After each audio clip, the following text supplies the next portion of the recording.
Hello, and welcome to the Great Game Debate Podcast, where friends come together to talk about video games and our lives. As always, I'll be your host, Kaedhen Lane, and joining me is the godfather of the debate himself, Jonah Gomez. How you doing, buddy?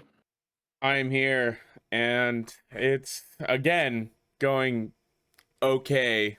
Could be better, but life goes on, and I'm very excited for this little extra bit of podcast that we're going to be giving to our listeners. Yeah, I guess we're we gonna should give say it at to the him, top all this right. is kind of an extra bonus episode in between our normal recordings. Yeah, you heard him there. That's our man in the closet, Wes Bates. How you doing, buddy?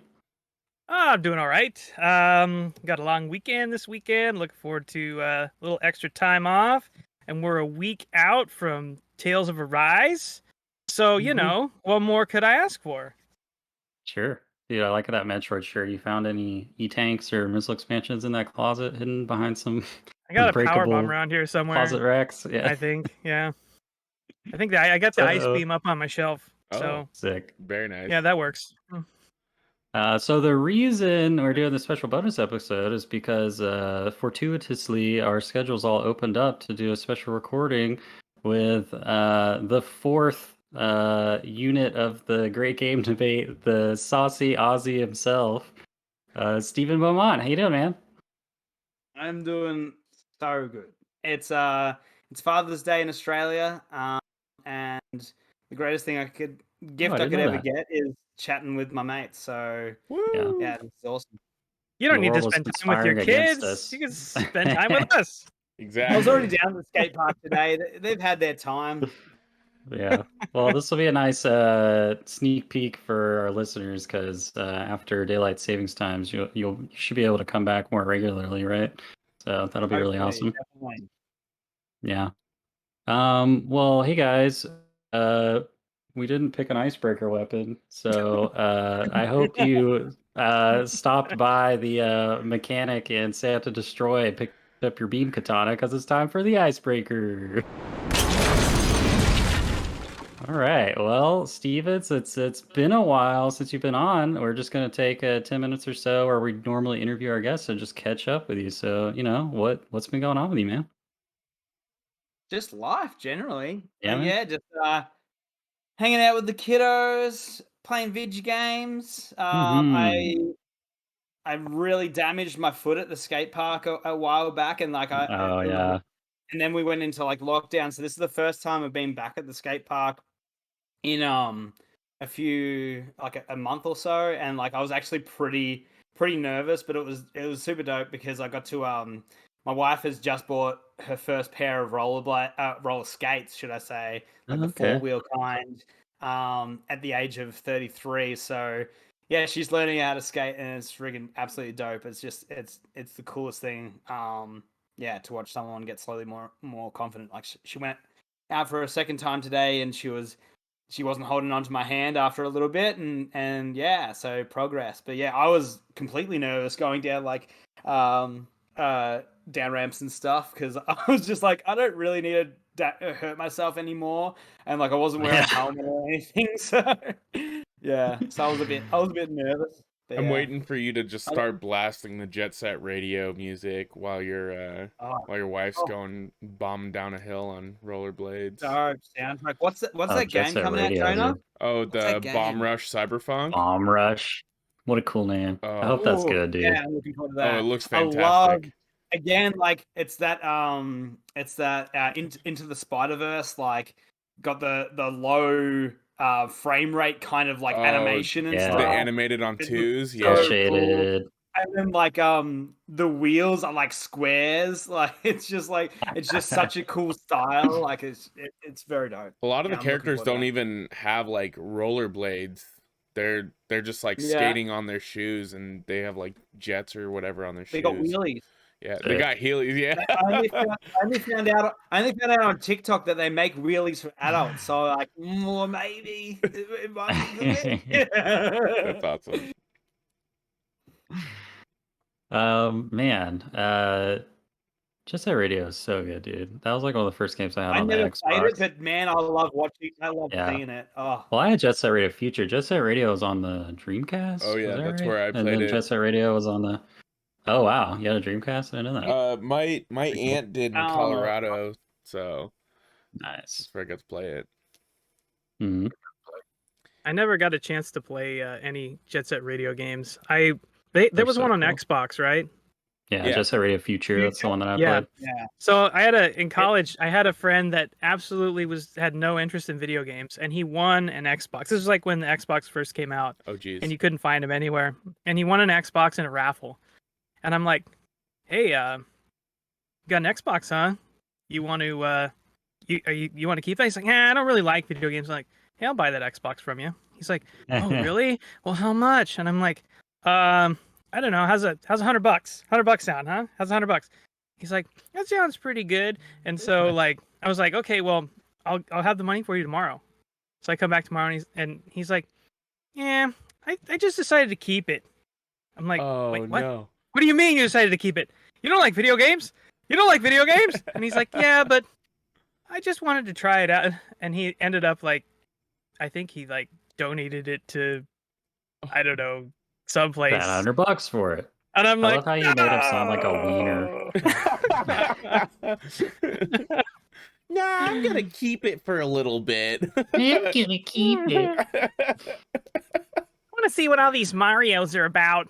Give me Weevil vibes. There is no from, Mario on Yu-Gi-Oh! Xbox.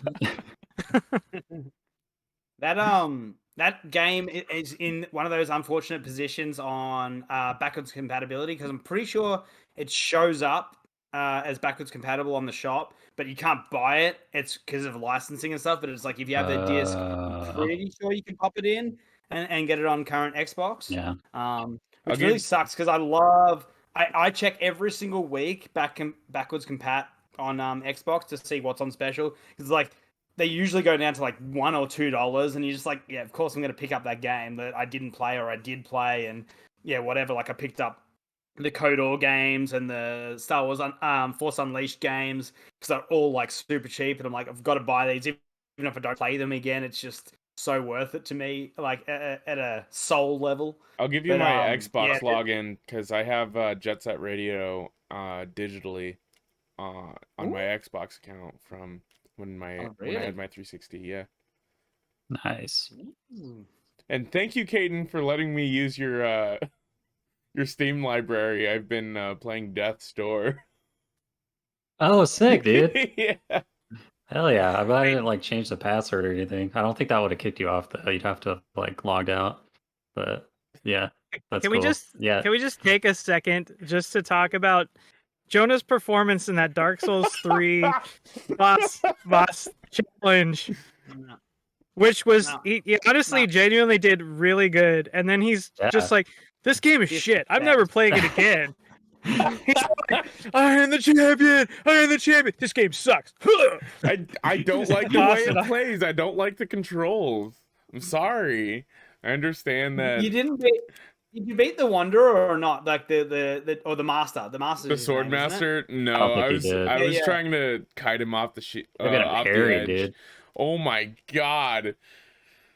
Instant kill me so many times. Yeah. Master holds up. You can, if you learn how to use the kick, you can literally kick him off the edge. Yeah. Oh, okay. Yeah.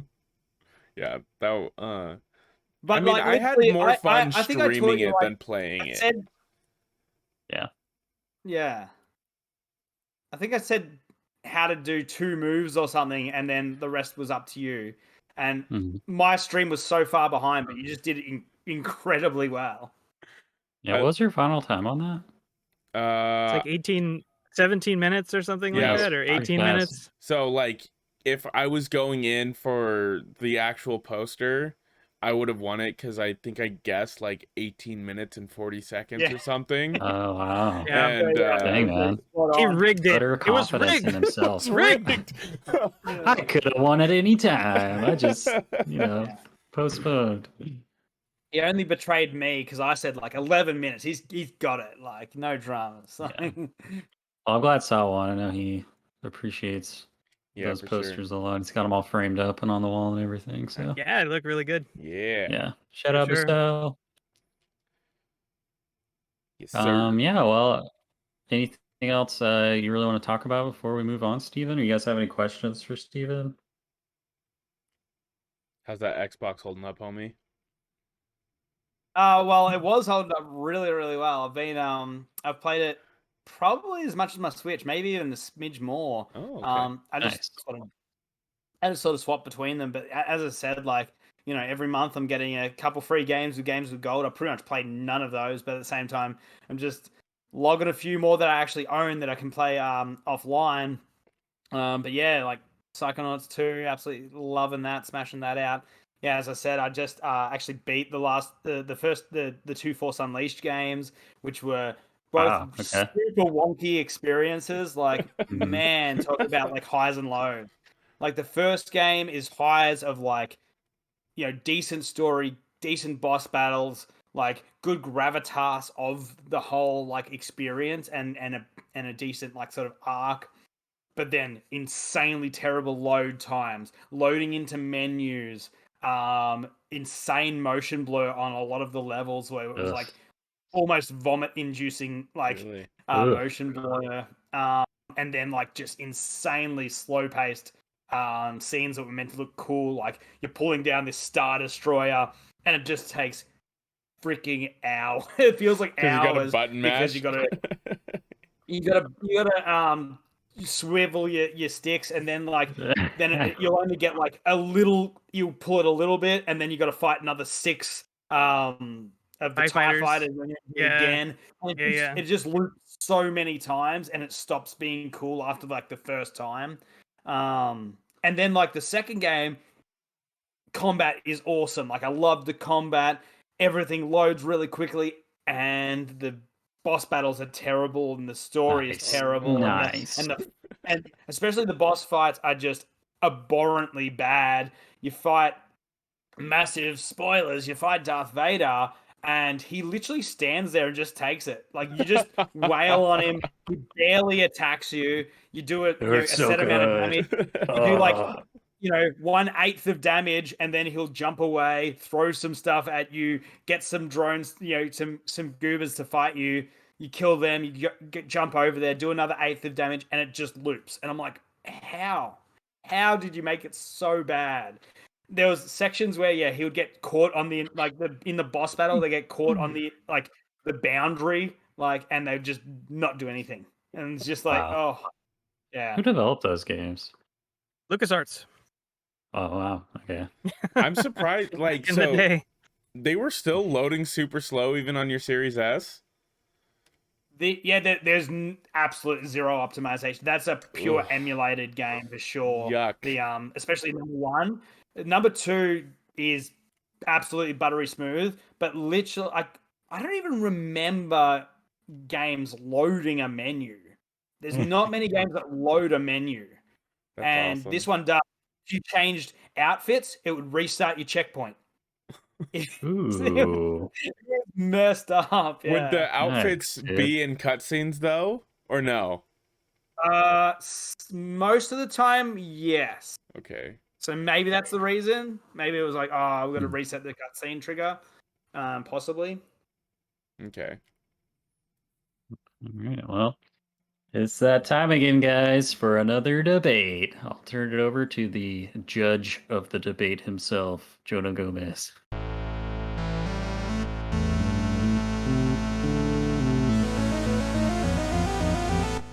'Tis I, and I hope you lads all ready. I'm not gonna do that anymore. I'm not gonna do that. That's so good.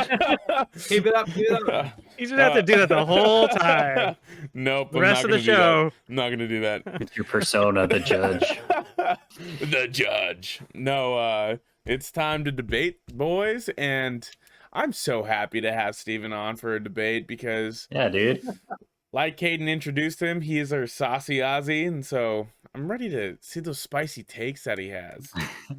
Speaking of which, with spicy takes and Steven, he's going to be representing Banjo Kazooie on the 64, and he'll be going head to head with Kaedhen, who is bringing to the table Mario 64. I know for our video listeners, it might not make a lot of sense because Steven has all of the Mario cases for the Switch hanging up on his wall. Yeah, it's true. To the But left they're of his head. upside down. It's like psychological upside down. damage. It is psychological even damage. understand. Mario is in distress. It's He has going been down. overrun. So just another refresher. We got 2 minutes for the introduction, 2 minutes for the rebuttal, and then 2 minutes for your closing thoughts. Mr. Wes Bates will be our assist trophy, and you guys can use him for 1 point at one time at any point through your debate. And I don't have my phone, so I can't do a timer. Dang it. Did you specifically say this is Mario 64 versus Banjo Kazooie? Yes, Mario. Yes. Kaedhen is going to be doing Nintendo Mario 64. 64. I can't actually fight against the entire Mario series. Yeah. Yeah, no, Kaedhen will be going against Mario 64, or Kaedhen will be representing Mario 64. Dang it, Steven, Yeah. you're throwing me off my game, man. Wes, do you mind covering the times for me? Are you able to do that? Because I don't have my phone. My I daughter am my able. phone. You just have to give me 1 second here. Awesome. All right, I'm gonna flip this quarter. Steven, heads or tails? Oh, Tails? Tails never fails, as they say. Well, guess what? Tails failed. So, Kaedhen, would It you like always to go does. Always first and heads. last? Go first, as always. All right. Go back down. Ooh, Confidence. that's what I Let's wanted. go. That's what I wanted, baby. Wes, will you give the countdown? All right. Ready. 3, 2, 1. Debate.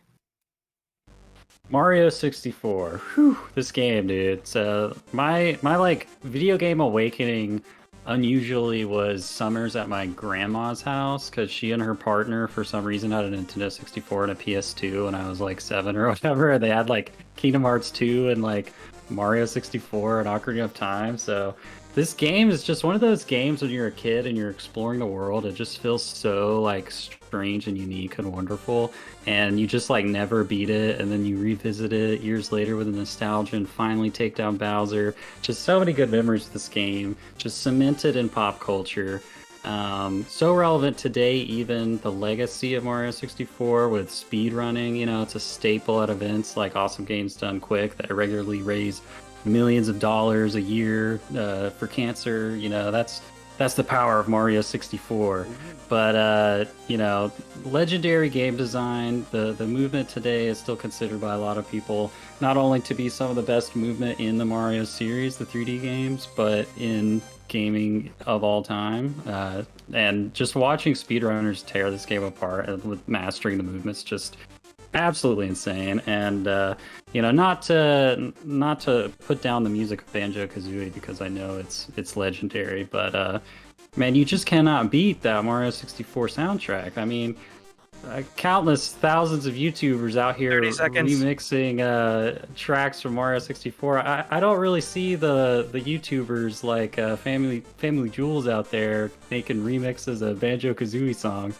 Although he probably has, he's pretty prolific. He But definitely has. just the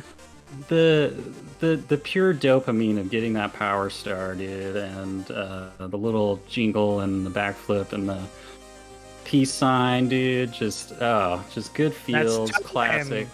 All right. Oh God, I love that you brought. I was like, when he's saying video game covers, I was hoping you weren't gonna say Family Jewels, because he did a cover of a Banjo Kazooie song with Grant Kirkhope. No. Is that the one? Oh, it's awesome. I was like, The please metal don't- one? Yeah, Yeah. most of his music is metal. Yeah. All right, Steven, how are you feeling after that? Ooh, I'm feeling good. I'm feeling so good. All right, let's get your intro. Wes, give him the right. countdown. And in 3, 2, 1. Debate. Alright, I've got so many good things to say about Banjo Kazooie. Let's first of all talk about what we love about video games, which is playing video games. So when I go and get a jiggy and do a sick dance, guess what I get to do? Keep playing the level! Yes, boy. I keep playing the level and I go and complete the level because that's what we want to do, lads. We want to keep playing, and guess what else we get to do? We get extra upgrades. We don't just get a little hat to wear and fly around in. No. We get our bard, just two bros or a bro and a girl, whatever they are, just hanging out, just being buds, just being cool, just being buds. Get to run on them, jump with them, fly with them, shoot eggs with them. Oh my gosh, this game. Fly through the air and listen to that music. And one thing about that music is if you go underwater, oh my god, instantaneously underwater version of that song. Oh my god. And what tracks. And that's the other thing let's talk about is, Mario has to jump out of the level because it's going to change. Well, let's talk about Levolution, baby. Oh my god, the last level of this game is 4 seasons. 4 seasons. You want to see Levolution? You want to see an update? You want to see 30 seconds. Summer, winter, autumn. Oh, what a game. I have no idea how much time I have because my internet's bugging out. You have 15 seconds. Oh no. Internet's failing. Can we edit this, Jonah? Because I'm just waiting for it to come back. Yeah. We'll call it good there. All right. Okay, that's fine. That's Can you hear us now? It just came back. Came back. Good. Okay. Yeah, cool. With Steven unfortunately having to concede about 15 seconds of his time, I still think that was I still think that was a very good introduction statement. I felt like I was listening to like spoken word poetry. Is beautiful. I know. All right, Kaedhen. The definite style there. How are you feeling about Steven's introduction? Do you feel like you have enough ammo As you to can see. You see any beads of sweat rolling down my face? I do don't not think so. It's a little blurry, but There's a little motion blur there. A little motion blur, but you know what? We'll roll with it. It's like we were in an Uncharted game or something like that. Anyway. I almost forgot we had Wes as an assist trophy. Don't forget that. So, are you ready for your rebuttal? Okay. Yes. All right. Wes, will you give him the countdown? All right, and 3, 2, 1, debate. All right. While Banjo Kazooie is a beloved IP, that game has some problems. Let's talk about Banjo's wanton animal abuse. Have you heard of a little camel called Gobi? He appears twice in the game, and Banjo takes it upon himself to ground pound the crap out of Gobi's back to force him to spit water out of his hump to nourish plants, but I don't think he had consent for that. Every time he does a ground pound, he's smashing Kazooie's head into the ground. Kazooie's stuck in that backpack. It can't get out. He's just smashing Kazooie's head over and over again without consent. Just despicable. Kind of like a perverted character. I believe there's like a credits scene where they're chilling on the beach, and there's a respectable young lady walking in front of Banjo on the beach, holding a couple of watermelons in front of her breasts, and Banjo's just ogling her like a piece of meat. Like, what? Who is this guy? Mario would never do anything like this. He wouldn't even so much as kiss Princess Peach. What else we got here? All right, we have to talk about the in-game weird like board that you're hopping on with like the squares, and it's like it's fine. You jump on a square, something fun happens, whatever. But there's these particular squares. You jump on them, and you're forced to give a piece of trivia information about Gruntilda, which is randomly generated by Gruntilda's sister. So no matter how many times you play the game, you have to track down Gruntilda's sister and write down the piece of information she gives you, or just keep guessing over and over again. It really bogs the end of the game down. Super annoying. Don't know what they were thinking on that one. You never see something like that in Mario 64. The voice is... Oh. Time. I forgot the most annoying thing about the game. Well, you should have thought about it, because that's the end of your rebuttal. All right. Steven looks like he's ready to go. Oh no, his audio. Oh, there we go. Okay. his I'd say his fistful of fire, but that's more Mario's thing. So let's just get into it. All right, Wes, give him the countdown, baby. All right, Steven. 3, 2, 1.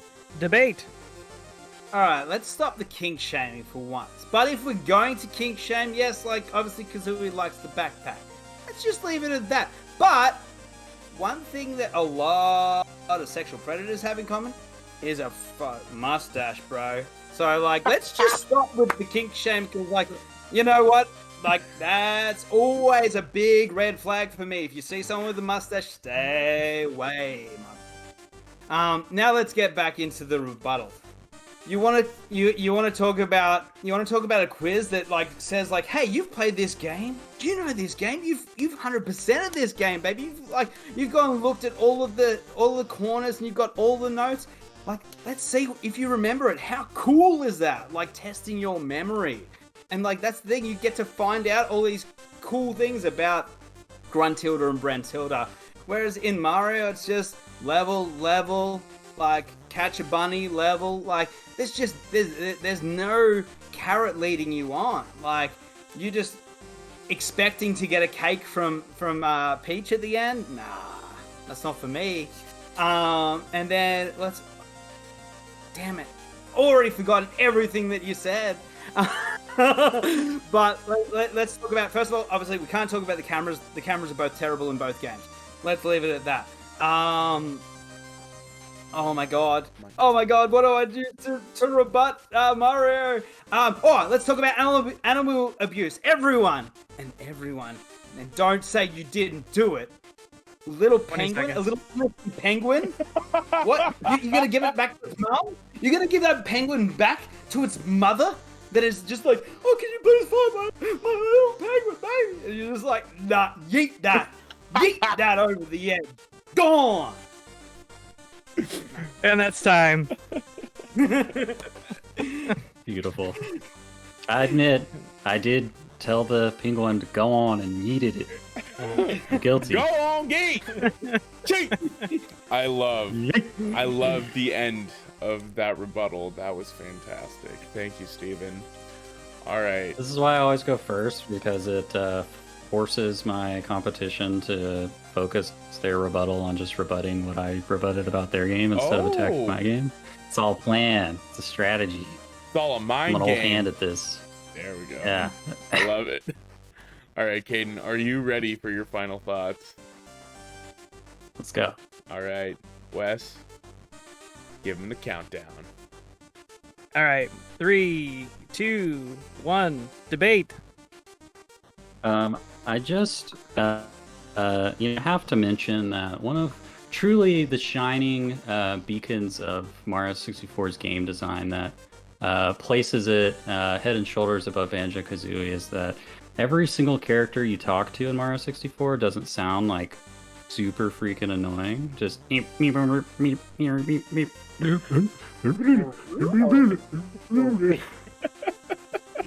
but man, it just going back to having to hop out of the level every time you get a star, it it gives them, as Steven said, a chance to remix the level the next time you go in, unlock new stars, secrets in that game. Just the skill ceiling that game has, the replayability.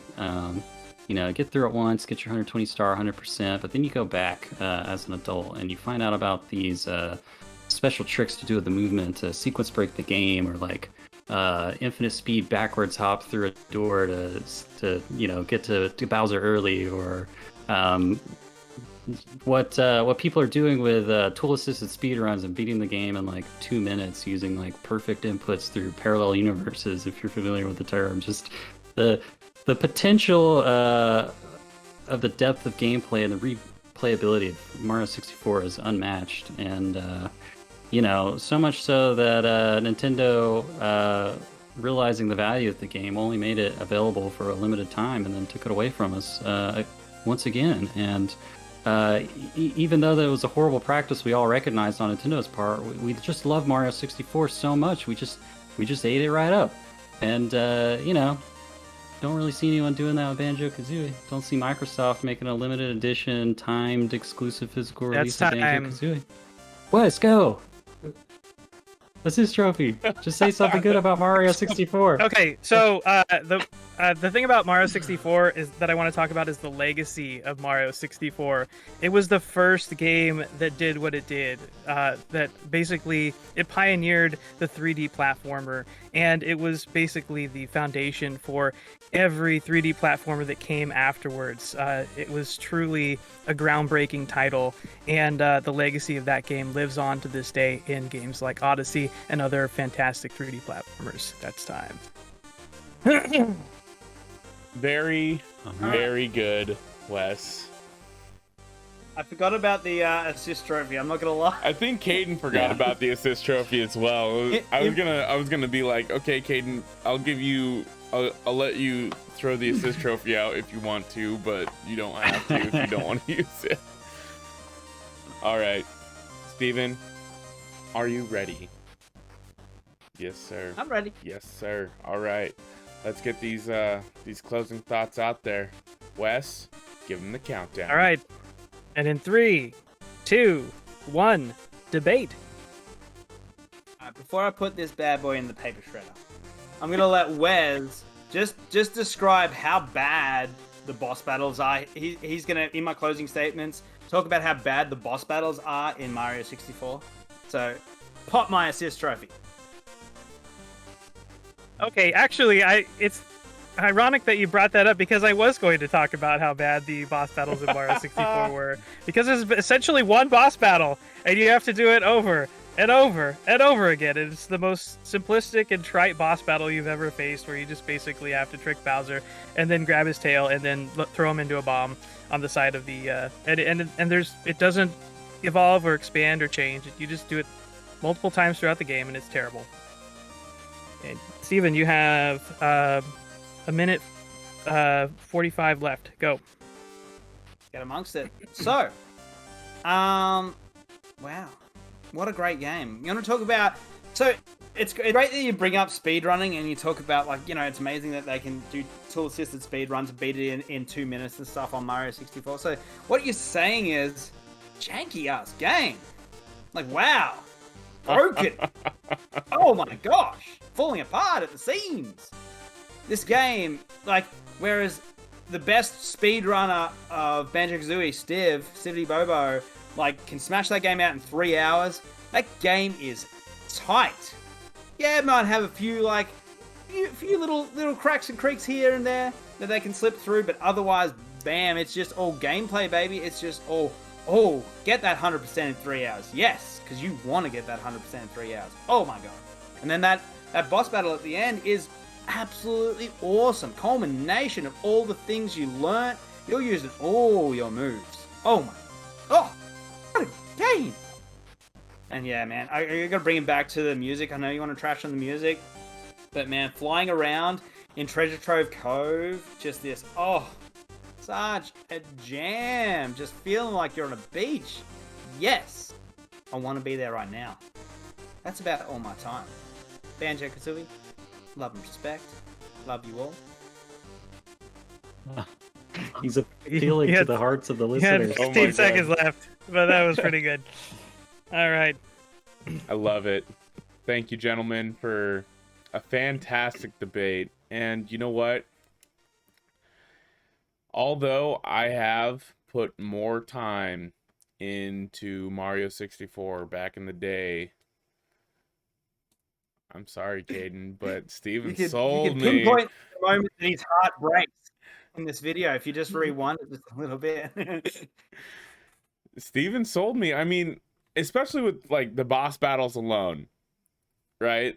Like I've played Mario 64. I know it's not necessarily the boss battle that you're looking forward to when you're going into that stage. It's the stage itself, because the stages are so fantastic Jonah, leading up to the boss What battle. what if I told you with glitches and speedrunning strats, you could sequence break the game to where you only have to fight Bowser one time?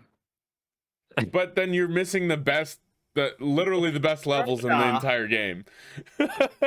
If you speed run the game, you're missing the best levels, which are the Bowser levels in Mario 64.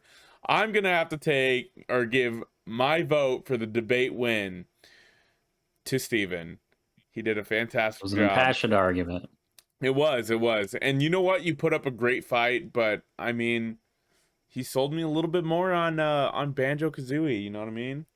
Mm-hmm. Your cat is so thick. My cat. I just saw her on fire. She's a unit, dude.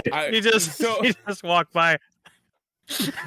She's not that big, actually. She's a really small cat. She just has a lot of fur. Yeah. Anyway, I thought Steven was the derailer.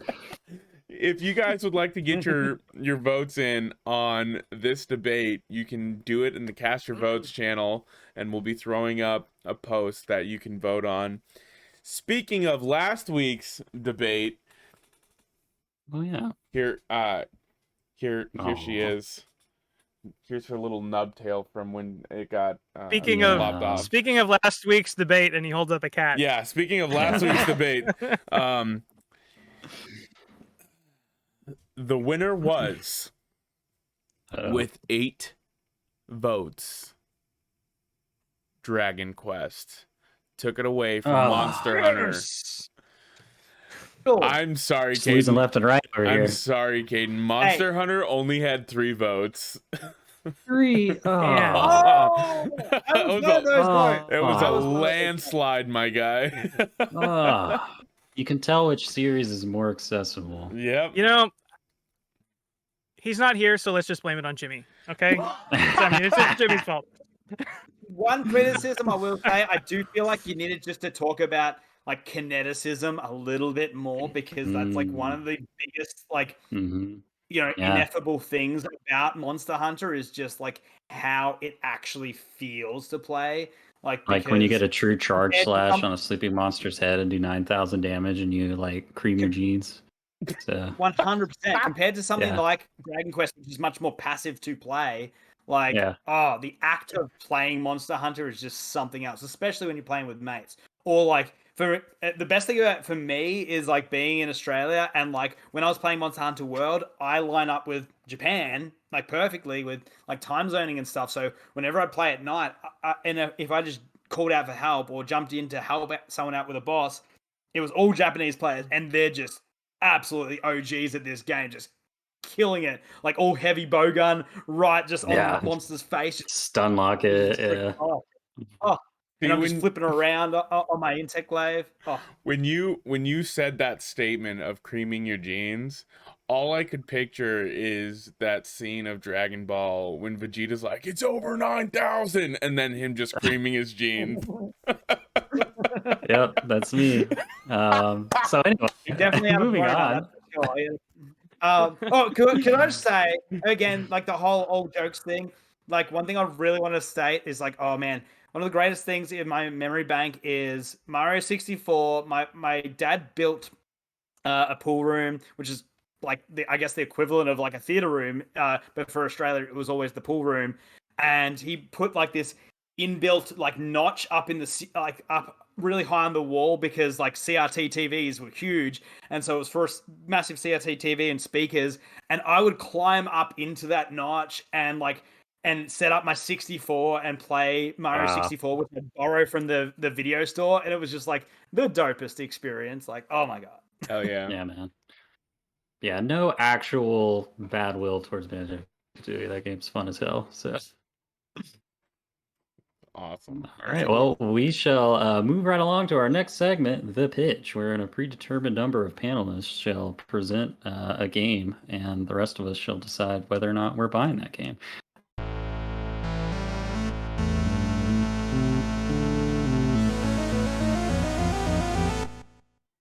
But I'll go ahead and let Wes be first up to the pitcher's mound. Go ahead and give us what you got. I'll time you. Oh, thank you. Can you tell me when I should start, please? Yes. I'll go. 3, 2, 1, go.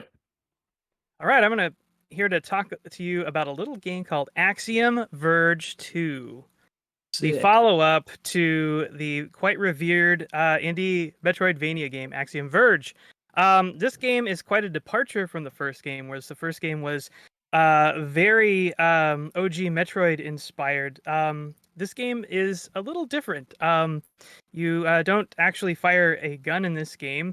Most of the combat that you do is melee combat with various melee weapons. You have more than one melee weapon. Ooh. Seems to be an important topic for some.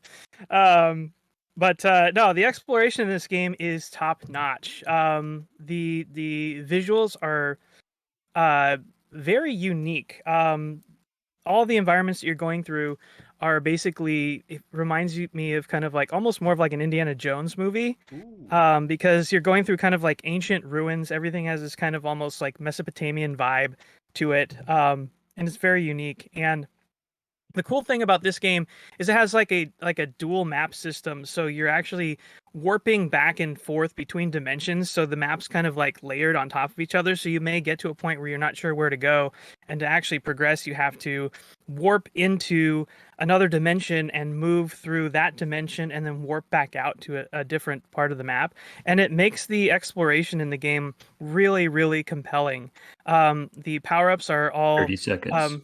interesting and unique. There's cool stuff like you can basically self-destruct yourself and use that both as a weapon or as a method to like clear obstacles to keep moving. You can turn into a drone. You get a lot of your typical stuff like double jumps and whatnot. But it's a really, really solid Metroidvania game. The art is really nice, and I really like the music too. All right, perfect. Steven, I know you had some burning questions about this game. If you want to take it away. I do indeed. So in a standard Metroidvania, you'll go into a nice boss arena. You'll beat a really cool boss, and that boss will usually drop an upgrade. So like, how does this game handle that system? So in this game, almost all of the combat is actually optional. So you don't have to beat any bosses to progress. There's one boss that's not optional. It's the final boss at the end of the game. There are larger monsters who are boss monsters, and the designs are really, really cool. But you don't have to fight them. You can run right by them if you don't want to engage with them. If you do choose to engage with them, you actually do get a power up. You usually get some. So there's an upgrade tier. So all of the abilities that you get, you can kind of like upgrade them using these kind of skill points that you find throughout your adventure. And That's cool. usually by beating these bosses, you get extra skill points that you can use to allocate to increase your abilities. But you don't actually have to engage with them. And one of the really cool things about the game that I do appreciate is the accessibility options in the game, which allow you to kind of customize and tailor your experience. So if you're having like a really tough time with the combat and you are kind of like getting destroyed pretty easily, you can tailor that to how you want it. So you can either increase the damage output that you do or decrease the damage output that the enemies do to kind of like make it easier. And likewise, you can turn it up so you can make it harder for yourself. And in that way, I really appreciated the game because I could kind of like, tailor it to my own experience and what I wanted out of the game. So it was really nice. Nice. And is there an incentive then to either choose to fight the bosses or not? Like, I assume that final boss would be harder the less power-ups you have. So is there like a secret like ending or something if you kill it that way? Or like, is there anything like that going on? I don't know if there's any alternate endings. I didn't 100% the game. I got like 96% map completion and I think like 83 or 8% like item completion or something like that. There were definitely items that I saw going through and I'm like, I don't know how to get that. I couldn't figure it out. And I finished the game without getting everything, but so I can't answer that question specifically. I could tell you that like health upgrades and stuff like that are in the game, so you definitely do increase your health meter, and that does, you know, obviously make things easier because you can tank more hits and stuff. But so I guess in that way it could make that last boss battle easier. But yeah. So, with the other world, can you just toggle back and forth between them whenever you want, or is there like portals to like get in between them, or like So how yeah, does it work? as you go through the normal areas, you find these kind of like red eye, kind of like a Sauron's eye looking Nice. thing, and it's all kind of like glitching out around it. And your main character itself can't actually go into the portal. You have to send your drone into the portal, and you're kind of like interlinked with the drone. So you send your drone into the portal, and then the drone moves through the other world. And the other world has it's cool because the main world is more of like a 16-bit, like really high 32-bit sort of layout, and you go into the alternate dimension and it's like 8-bit. Oh, That's So cool. it's got this kind of like Yeah. completely different style to it, and the music changes. It's got the kind of Nice. dual music tracks that Steven was mentioning, kind of like when we were talking about Banjo Kazooie, how he goes under the water. So the music, well, it's like the same music, but it's like a riff on that music in like the other dimension. That's cool. And then as you get more options to travel through as you through the dimensions as you when you first go in, you have to find like a second one of those eyes to exit out. Eventually, you can get a power up that lets you kind of exit at any point. It just lets you like pop out wherever you want. And there's some other upgrades that let you kind of like makes it easier to get into the dimension where you need it. So That's interesting. Jonah, Yeah. if you don't have a question, Oh, I've got one more. I do, but you got one? can yeah, I got one, but you can ask it right afterwards. Just give me a second. Okay. So Go. you answered a portion of my question because I was gonna ask about the art style and like how it looked and whatnot, but I also want to ask you about the aesthetics because I know like in Metroid and Super Metroid and stuff, like you get an upgrade like for your suit, for instance, and like you completely change and you look super badass every time you get a suit upgrade. Do you have that kind of change in this game when you're getting different like upgrades, or are you staying as like a stagnant like sprite model the entire time? I don't want to spoil it, There's a but spoiler. Okay. there are aesthetic changes to your character that happen. Okay, cool. Ooh. Yeah. And then can you just go a little bit deeper on to like the general art style of the game? More Yeah, than just like I mentioned, so all the enemies are kind of like robots that you're fighting, which is kind of interesting because you're going through these kind of like ancient dilapidated ruins and stuff. But the actual backgrounds that you start off in kind of like this snowy research station area on top of this mountain, and then you drop down into kind of like a valley with waterfalls and all these kind of like ancient like statues around and stuff. And then you climb up on top of this other mountain, and there's a peak at everything. You're like, there's clouds everywhere. It's all like misty, and you drop down, and there's temple areas. There's kind of underwater ruins that you go into. There's jungle areas. So, and the cool thing is that the map, you think about a normal Metroidvania map, and what do you have? A series of blocks, basically, right? With some icons. But in this game, the map is basically a fairly detailed realization of the actual world that you're traversing. Oh, So by the cool. time that you're done, you can look at and you can see the whole, like, oh, there's that mountain up there, and it drops down into this valley, and it drains down into this ocean area, and there's this Sick. beach over here, this mountain up there. And the game also, the map system also has coordinates, so you can like you get Nice. hints on where you're supposed to go. A character will be like, oh, you need to go to coordinate 46 46-13. And so you can go to the map and like go, oh, there's 46-13. I need to make my way up to that point.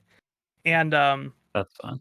but the That's aesthetics super are all, cool. like I said, they're all like really unique. The color palette, it's not a super saturated color palette. It's almost more of a, I don't want to say like a sepia, but it's almost a little bit washed out, which is Okay. interesting.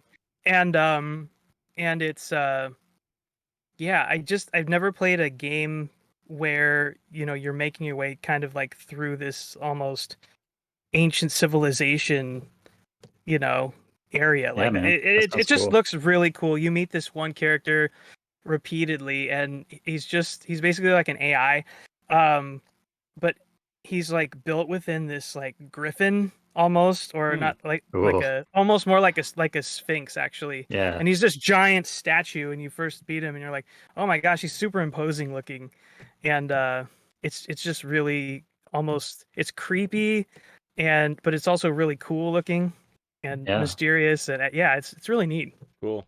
Sick. Yeah. Steven, what's And your closing question? Yeah, super quickly. Let's just nail it home.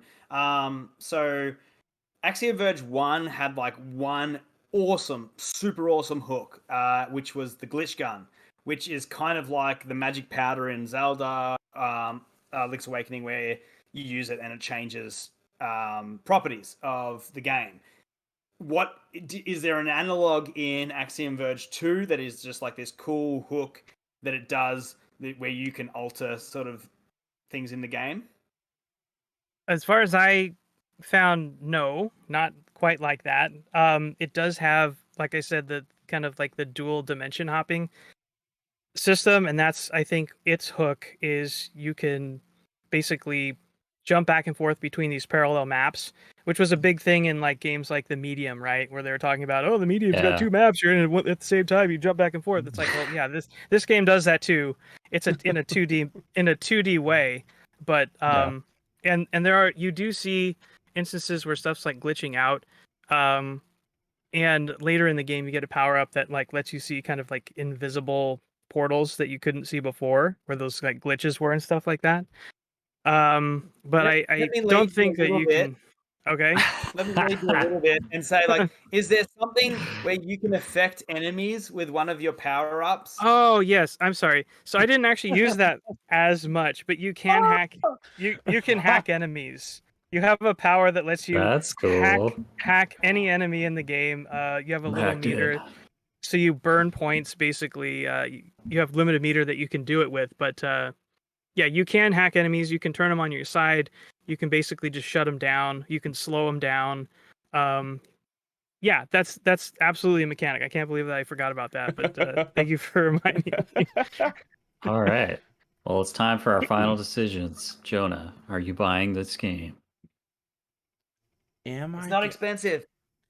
Not expensive. Oh, it's not a very long game either. I think I finished it in just under 11 hours. Nice. Smooth. And it's a real good game where you can like chip away at it. So you like almost make 100% in like 11 hours. This game feels big shout out to our buddy Matt. This feels like a Myst-driven game. I feel like I could see him like hopping into this game and then just picking away at it and playing it several times. I feel like this would be very much up his alley. That being said, I think I'll take it. I like what you I like what you pitched. It sounded you had me on the hook, like what's he gonna say?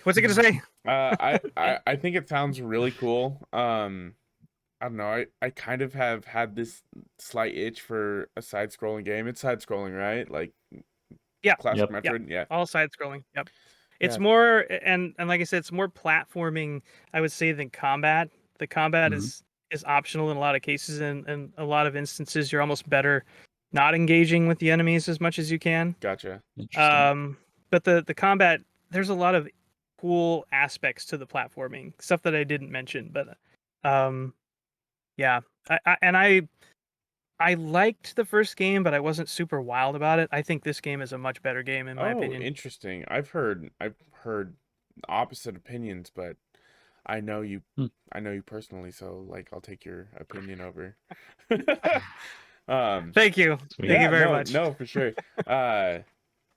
Yeah, if I don't get around to actually playing it, I will definitely be watching a stream or like a playthrough of this, just checking it Yeah, out. And GGD will be awesome. Oh GDQ yeah, will be Yeah. so dope. for sure. I'll be Yep. definitely looking forward to this speed run at GDQ.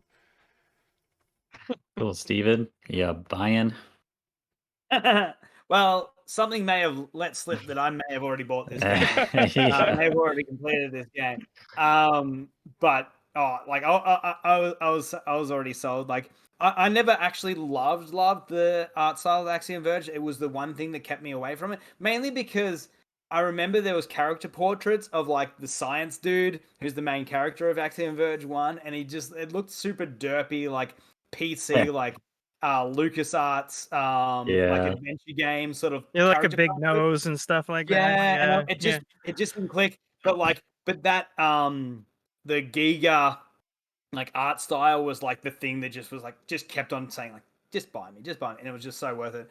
So yeah, this game was just a no brainer for me. And yeah, like the flipping worlds is such an insane selling point. Like actually, yeah, seeing it, you get both Super Metroid and Metroid in one package is just such a cool thing.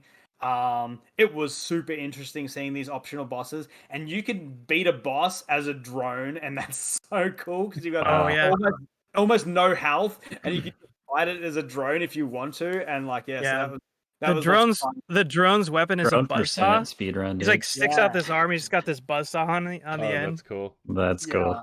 Yeah. And the for me, I did do full glitch exhibition, like using the powers of overriding any mechanical system, and that was my main focus because it was so OP for bosses. Wow.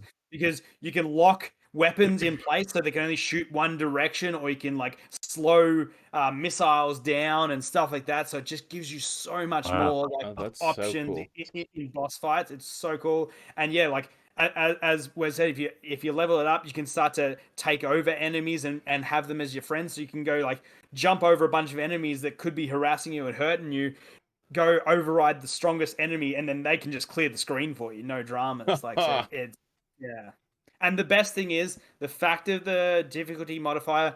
One of the biggest things about Metroidvanias is they are hard to start, especially because everything hurts you and like you can die in like 3-ish hits.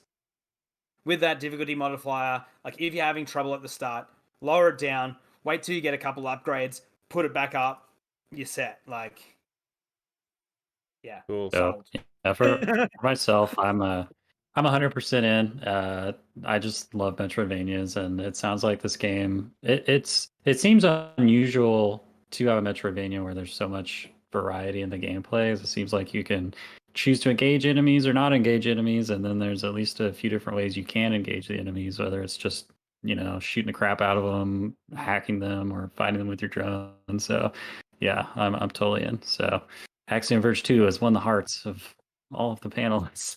It's a winner. Woo! Sweet. So we'll just move right along to the next game, which will be presented by Steven. Go ahead and step on up to the pitcher's mound, buddy. Okay, so this one's an interesting one. We like 2011. Some great games came out in 2011. Skyrim. I can't remember what else came out in 2011. I think it was Skyrim. In 2011. Dark Souls. Mostly, I played Skyrim. Okay, that was 2012. But I also pre-ordered another game, but I didn't pick it up. But luckily, it came out this year, which was Skyward Sword HD. And thank God it came out. Thank God they updated the controls. Because,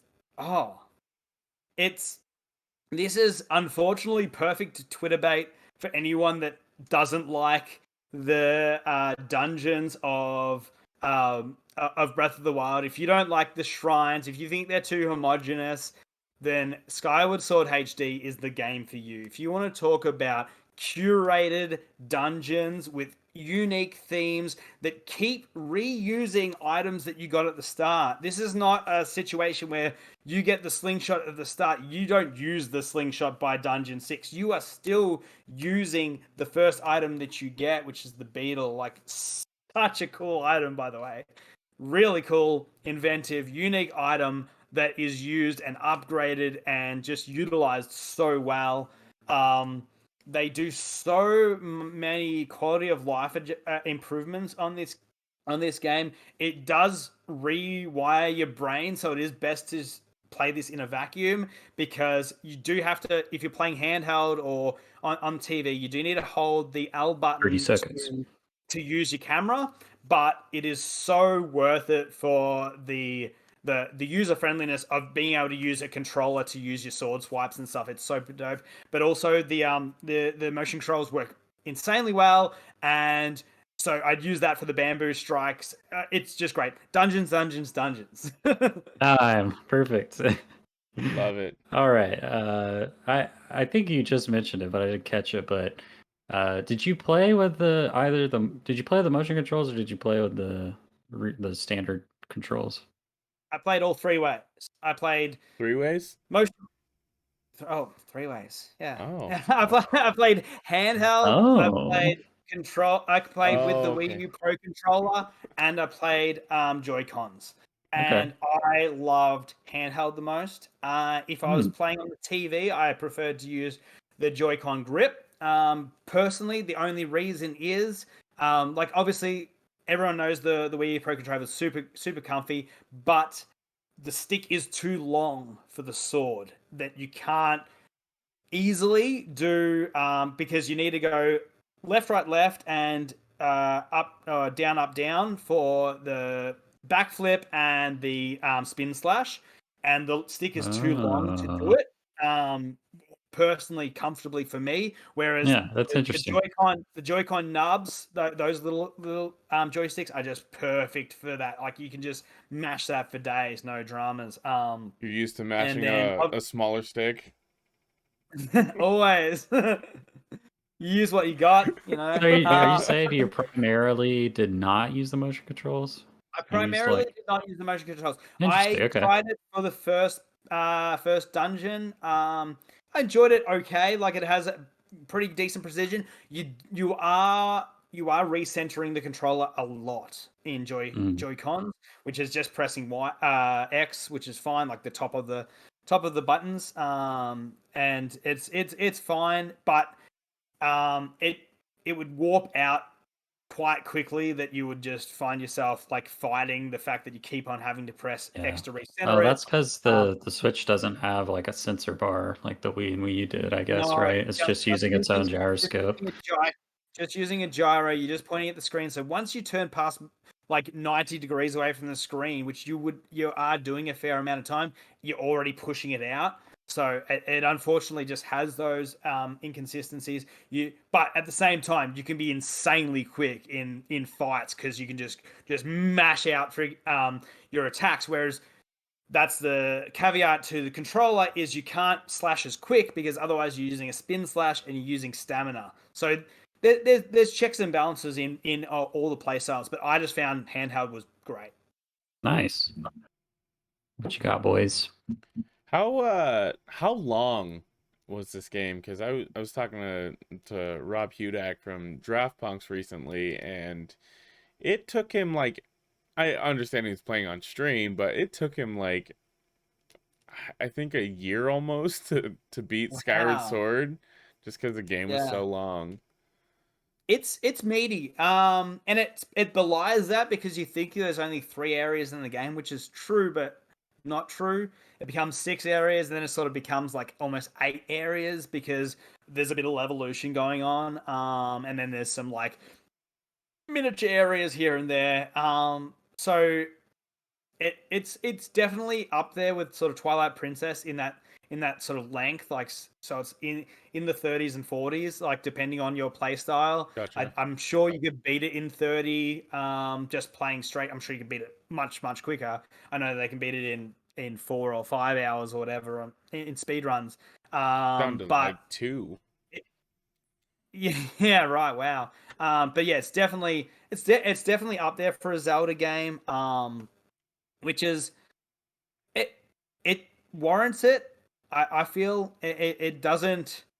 I don't think it drags too much. Yes, you do go back to your hub. You'll do some side quests, but it is fun, and they definitely showcase a good grasp of side characters having some unique personalities, and having sort of like unique little side quests that are fun to come back to. So I feel like the pacing is pretty good in the game. It may be a smidgen too long for some people, but honestly, even playing through the first 3 levels, you get some really cool boss battles. Definitely the latter half has some of the best, especially the water temple, which Jonah had hoyed me up about, and it definitely holds up as one of the best like water levels in video games, especially just mainly for the boss itself. So yeah, the boss battles are really cool once you learn how to fight Girahim. At first, I really hated the Girahim fight, but once I learned how to fight him, it was really sweet. So yeah, it's a really different kinetic game. It seems much harder because of the control scheme. Like you start out with 5 or 6 hearts, and I'm like, that's an interesting thing, but it's like you need those hearts because you are taking damage. Like it's yeah, it's a much more precise game than previous Zelda games. Gotcha. Have they done anything to make Fi less annoying? Oh, hell yeah. Yeah, no, she'll just like glimmer on your sword on the hilt of your sword whenever she wants to just give you a little bit of information. Usually when you pop into a new area, she might tell you something about it, but that's about it. You get the sweeping panorama shot of the area, and then she just leaves you alone. If you're struggling in a boss battle, she'll start like, the sword will just start blinking just to say like, I could possibly give you some information about this boss battle or whatever it is. If you're just beating your head against the wall, there's multiple different questions you can ask her that might help you a bit more, because sometimes you might just be stuck in an area. Where should I go? What's my main objective? But yeah, no, definitely they minimize her role to mostly the cutscenes and just the intros of areas. So yeah, That's Okay. cool. Well, that's good to hear. For anybody that doesn't know, Fi is the the spirit lady that lives inside the Skyward Sword. Right. She is the Navi of this game. Yeah. How does the sort of Uh-oh. We lost Kaedhen. of key items that you pick up in dungeons in this game? I don't know. Am I back? Testing. He's back. That's He's You're back. back. You're back now. You're back Yay. now. I slipped into the alternate dimension to fight a boss with my drone.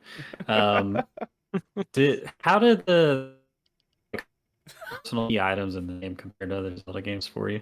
Did I that lose is it again? hilarious that you keep dropping out. I'm guessing are you talking about like items and weapons that you pick up along the way? Yeah, how so do you like the key items? as I said, the beetle is so inventive. You use it for a lot of things.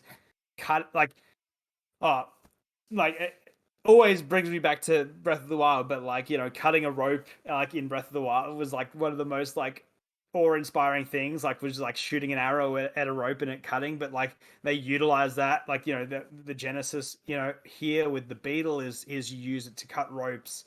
And then obviously you've got bombs, your usual bombs, arrows, slingshots. Mostly a pretty safe set of items, but there's some interesting ones. You've got a Hoover, you've got a vacuum cleaner, because you're you're all about the domestic house husband life, So sometimes you are cleaning house, sometimes you're sucking up some sand, like Luigi and Luigi's Mansion 3. And yeah, so and then not so much. The items aren't as revolutionary as in Breath of the Wild, for instance.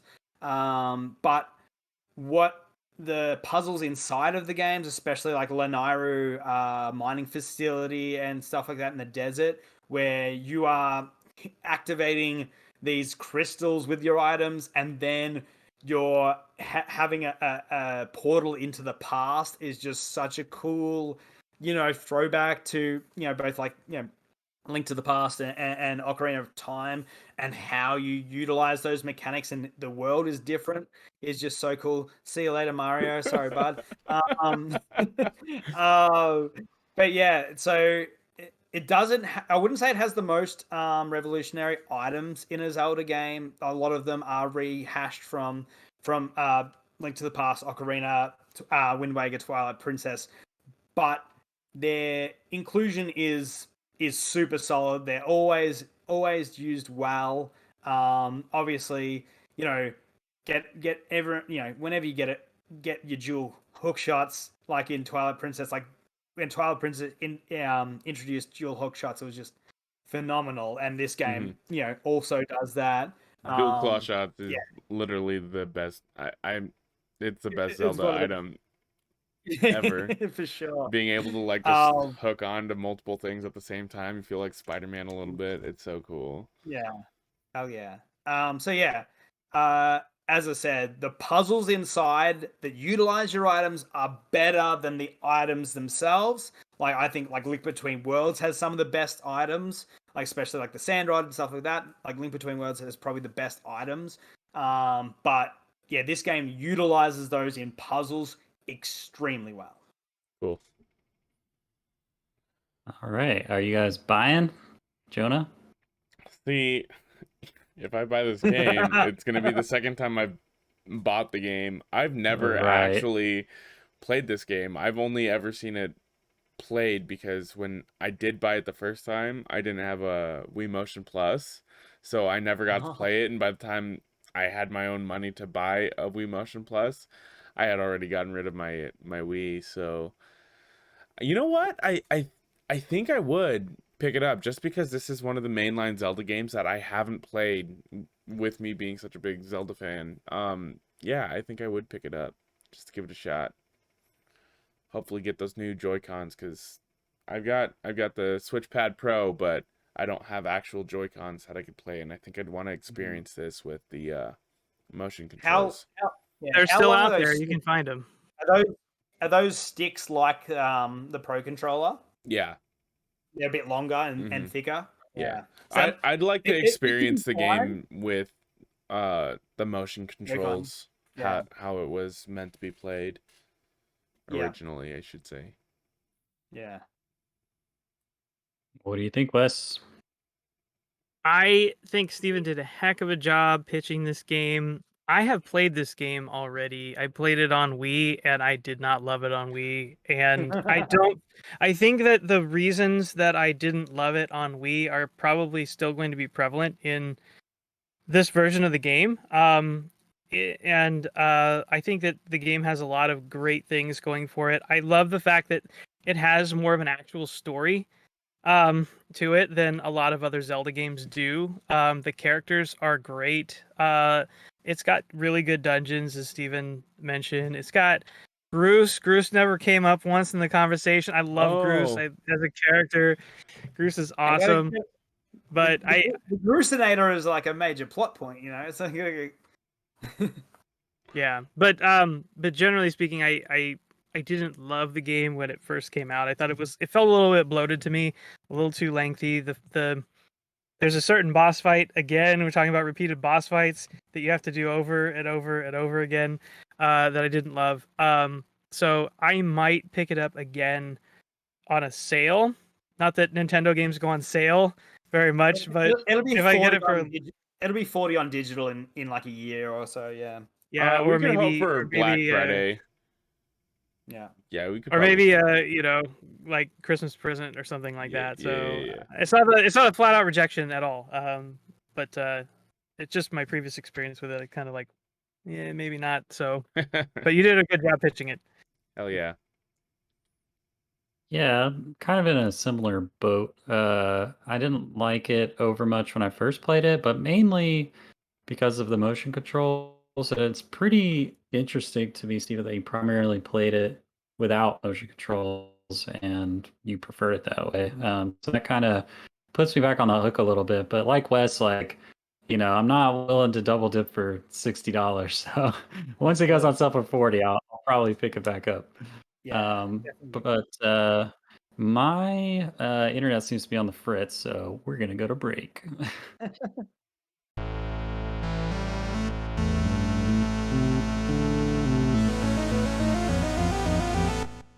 All right, we're back from our break, and you know what that means? It's time for another dumb gaming tweet.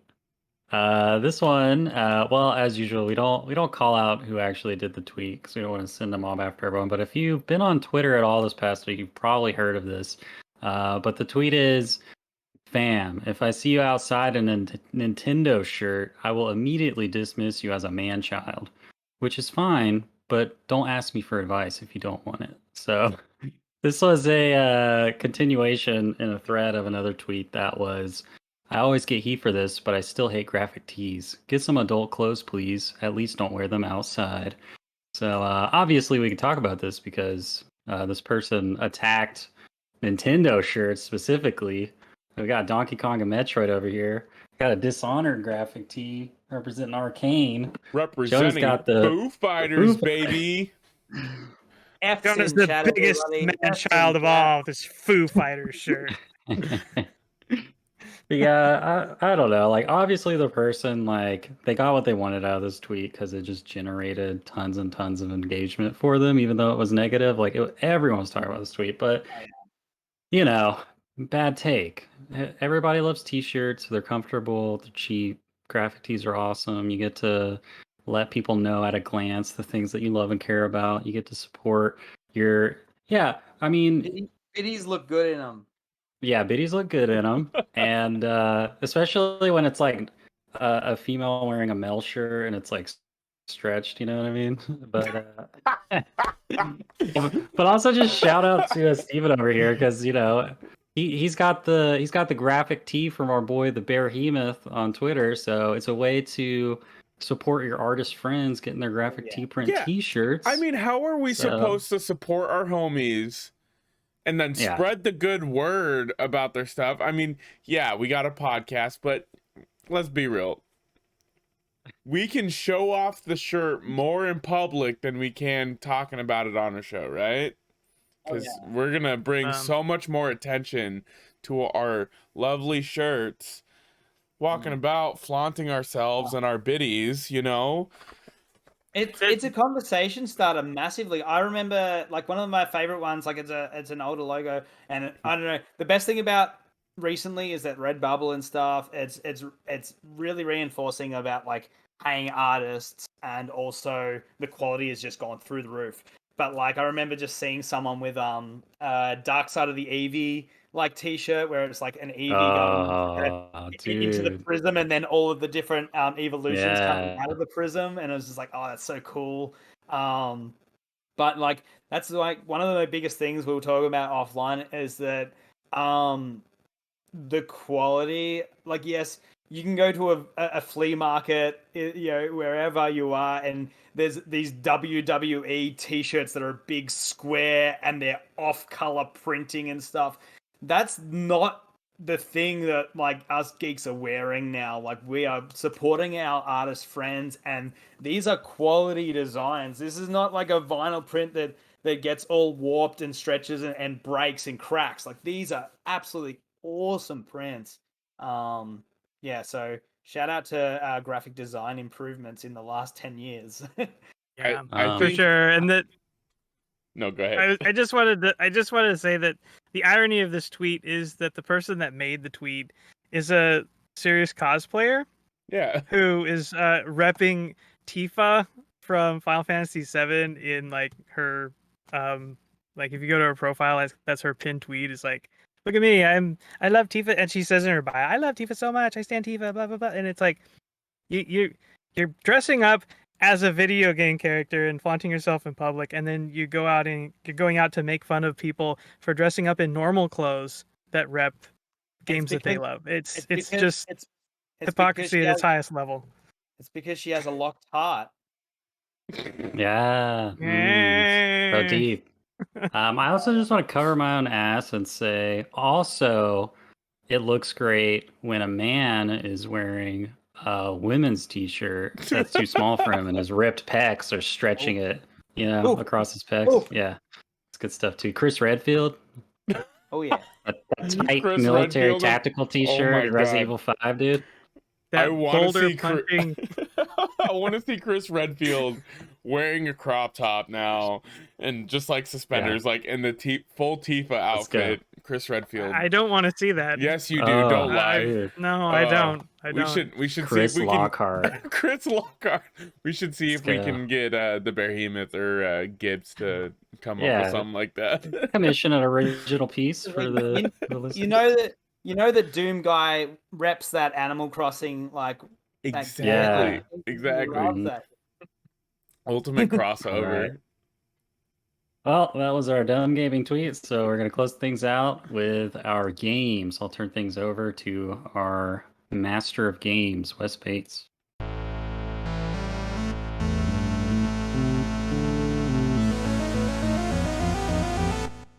10 statements, and you guys have to tell me, are these fact or are they fiction? And I'm going to ask you guys to keep your own scores as we go through. And we'll just we'll rip through it pretty quick. You guys ready? Oh, let's go. go, Yes. baby. All right. Statement 1. Donkey Kong was the first video game in space. Is that fact or fiction? What?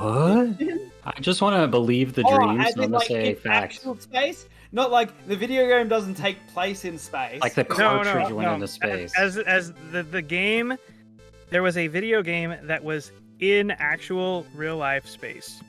True. Could The first be. game in space. I like it. True. Makes sense to play Tetris though in space, like play it on Game Boy. You know what I mean? Ooh, let's say. Did they bring an true. arcade cabinet? They brought a cab up. I'm gonna Yeah, say true. Full PCB board up in space. Believe. Let's All say right. true. Okay, it's fiction. Oh, really? It actually was Tetris in 1993 on the Game Boy. That makes sense because you blast off of the rocket at the end. Okay. So- Yeah, it makes a lot of sense. I the more knew think it about was. I knew it was a Game Boy because I've heard this. I knew it was a Game Boy, but I was like, oh, maybe they brought up Donkey Kong. You know, because there was a Donkey Kong It's a version really of good the game on the Game Boy.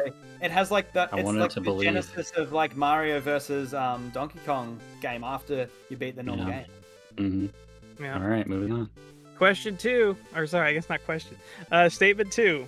At its launch, Psychonauts, relevant, sold just over 500,000 copies. Over? Just over 500,000 copies. I kind of think it'd be under, but I guess if you're just saying just over is like that's its zenith. Like it may have hit a mil, but it probably didn't. But let's say yes, that's true. Let's say. I'm gonna say false. I'm gonna say false too. That is fiction. It actually only sold about 100,000 copies at launch. I knew it. And it was Yeah. and it was at one time considered the poster child for creative games that failed. Oh, feels bad. Since Well, then, they should've though, been. obviously it's got the PC port. It's been on many bundles, and I think it's done much better. And since launch. Psychonauts 2 is killing it in the reviews, so you get Psychonauts it. 2 is insanely good. It's all right, Anthony. So- You take that spot now. Yeah. Yeah. Statement 3: Left 4 Dead monsters appeared in the film Cabin in the Woods. Oh, I want to believe the meme. Like True. a boomer? I think a boomer is in one of those cubes. I think I'm that gonna is say true. a boomer is in one of those cubes. Fact. Fact. That is a fact. Both a Yes. boomer and a witch appear in the film briefly. That's so cool. That is such an insane movie. 8 to 10. I didn't even notice it The fall. audio listeners. All right. Statement 4: A Smash Brothers fanfic exists that is twice as long as the longest published novel. What? True. I Sure. think that's true. I'm I gonna can't say remember fact. that game. there is truth in that statement. I don't know if it's Smash, but I'll say true. I'm gonna say fact just because I want it to be real. And Kaedhen? Kaden's frozen right now. Oh, he is. Sorry, I'm on another screen reading this. Yeah, Kaden's frozen. Let's say we'll keep his score. He will keep his own score. He knows if he said true or false. Okay, Sure, it the is. world just never knows. One Insanity. Oh, yes. What? Whoa. We just got Kaden back for a second. What'd you say? Oh no! Apparently he's gone again. Technical difficulties. Can you hear me? Yeah. Oh, yes, there we we can hear go. you now. Okay. I want to believe that it's false because I have more faith in humanity. Oh, there's no faith in humanity. Faith in humanity? All right, the answer is that is a fact. Yes! No. The fanfic is called "The Subspace Emissaries World's Conquest." There, it has 4,061,129 words. The longest published work is 2,070,000 words. So it's just about double. So One person Wow. wrote this? That's just like apparently, a stream yeah, of consciousness. it's They're a just high as person hell. who Like, goes by Christian. I guess Christian. I don't. Yeah, Oh, you can look it up. Oh, I Steven, know. did you say? Oh, I know who it is. Did you say because fact it's, or fiction, Steven? I said fact, yeah. Because it's Okay. fanfic, you know that Master Hand and Crazy Hand, you know what they're up to in a fanfic. Oh, yeah, dude, no, for sure. this it goes off the rails. It's ridiculous. It goes off the rails. We'll talk more about it. I have no doubt, but let's keep going for now. Yeah. Okay, number 5. Soda Popinski from the Punch-Out series was originally called Vodka Drunkinski in the arcade version of the game. True. That sounds believable. Fact. Oh, The game was I'm gonna say false. the game I'll was say it's false too because ridiculous. it's still Nintendo. the game say was false. super racist. Oh, really? Yeah. That's a fact. No. The game Joe was is stealing the game. The game was super racist when it first came out. Vodka Drunkinski. Yep. I guess the name Soda Popinski makes more sense as like an alias for a character with an offensive name than an original yeah. name. So Like the in Disney, they like I can't remember if it was like Atlantis. There was a guy that's like I guess meant to be smoking, but he's just got like a match in his mouth. yeah. Mm. All right. Next one. Number 6. Batman Arkham Asylum was prototyped as a rhythm game. No. Huh. This is bait. False. This is fake. That's false. That's surely. If it was interesting, Jonas taking the bait. I feel like I don't I know heard anything about something Rocket bizarre League about before that original game. I'm gonna say fiction. Okay, so you said fiction. Everybody said fiction. Yep. That's a fact. Ah, I knew it. Oh my lord! Yeah, the gotta combat see the system. prototype. The combat system actually stemmed from that. Oh, that makes Oh so my much sense. lord. Oh, I thought it was just a Well, joke yeah, about the combat auto- system, auto locking, I guess. Yeah. but pretty cool. Number 7. The record for the longest gaming marathon is 122 hours straight on Halo 3 multiplayer by a man in Germany. I believe it. Fact. Sounds believable. Yeah. Let's go fact. I know Game Informer shot for it at one point. I They feel win. like I really feel like it should be World of Warcraft, but yeah, we'll say fact. I'm gonna say fiction. It's fiction. It's actually 135 hours on Black Ops 2 by a man in Australia. Oh, got us. Good times. That's ridiculous. All right, number 8. Oh, so yeah, it's that free healthcare, you know. You know? Mhm. Just hook That was an good. IV up and then play Call of Duty. It's just drip feeding Mountain Dew. Yeah. Number 8. Most Star Fox characters have all of their legs amputated. That's What? true. Fact. What do you That's- mean by that They all statement? got robot legs. They have to like amputate their Oh, legs yeah. because of like something about the G-force in their fighters or something. That like makes Yeah, that's true about like G-forces. Yeah. Fact. Something about blood flow. I don't know. All right, I'm going down that rabbit hole. I believe you. That sounds like a fact. That is a fact. And Nintendo's official reasoning for this is for quote unquote running at optimal speeds. Oh, okay. So just some bullshit that doesn't make any sense. But they do all have their legs amputated. So Running yeah, at optimal interesting. speed. Number 9. Natalie Portman voices an NPC and a cameo in the Rise of the Tomb Raider game. I'm just gonna say fiction. I feel like I would have heard of this if it was true, but In the Rise of the Tomb Raider? I know it doesn't it doesn't matter, but like I've never heard about her and linked with like video games. I know nerds are on the pulse with like anyone mentions a video game will like, glorify them. So yeah, I'd say fiction. fiction. Screw it, I'll throw it out there. Fact. It's fiction. She doesn't exist anywhere in the game. Booyaka. I thought it was so out there that maybe it was Are true. you an angel? All right. And the very last one. Number 10. Entering a variation of the Konami code in Silent Hill 3 will cause a character to appear in their underwear in cutscenes. Fact. I want to Well, believe the it. Konami game will Fact. definitely work. Well, it's It'll do Konami something. game. Definitely work.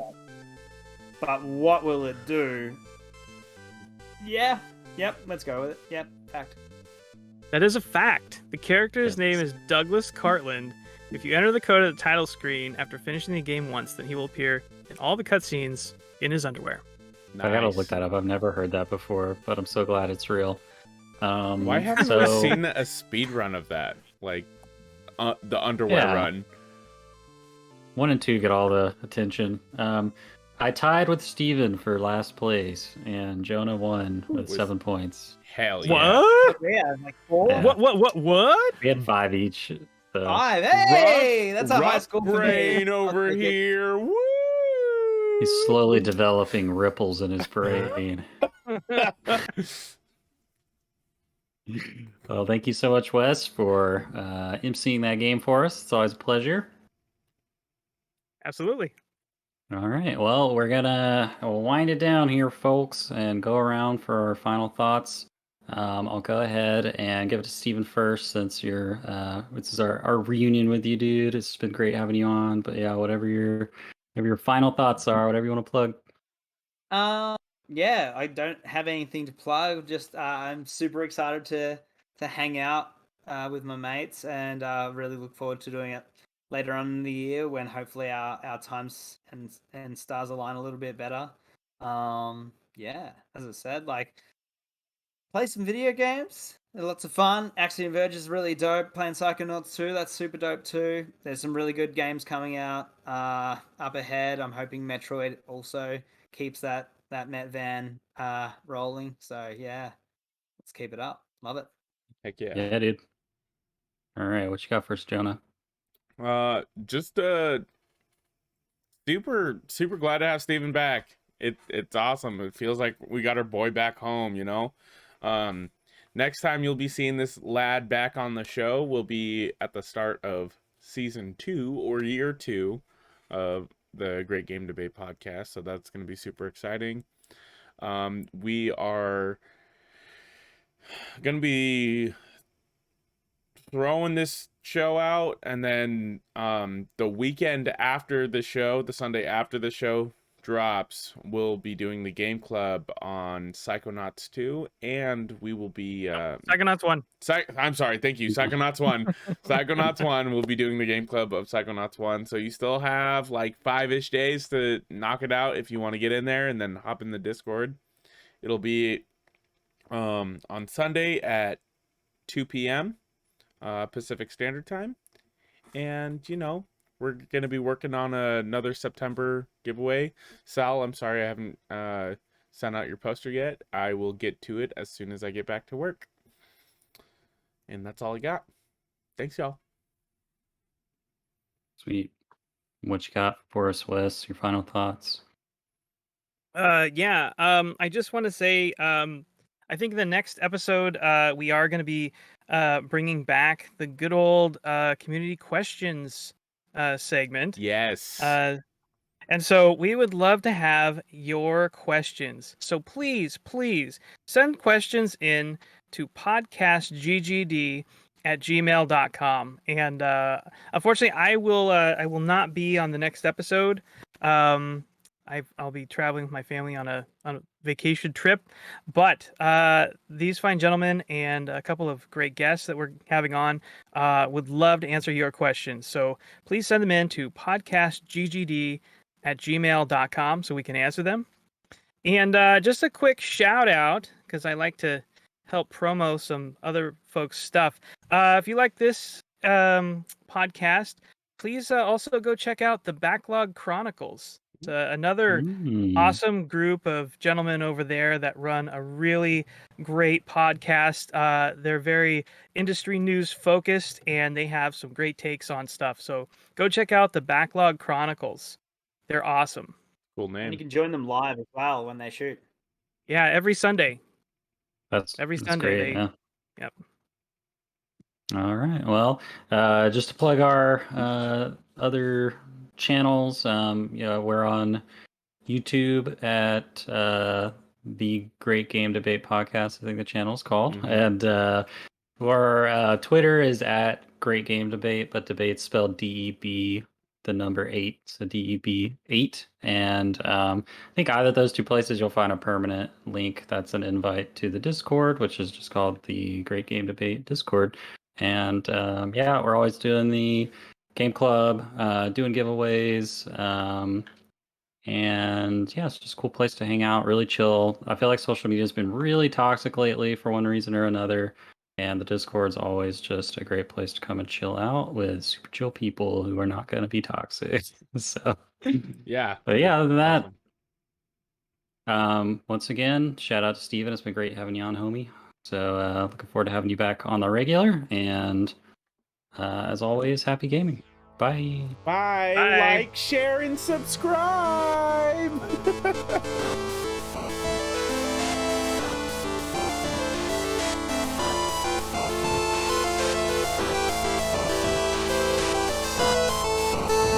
As always, a big thank you to our friend Misdriven for the music in our podcast.